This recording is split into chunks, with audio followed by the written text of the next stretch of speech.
والذين يقولون ربنا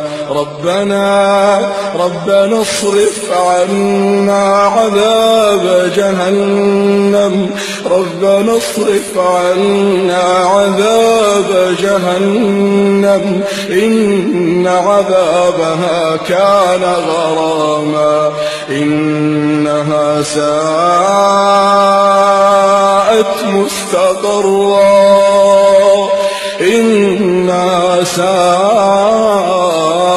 مستقرا ومقاما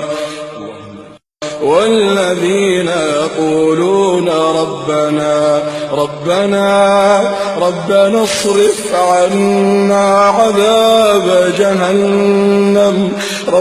اصرف عنا عذاب جهنم إن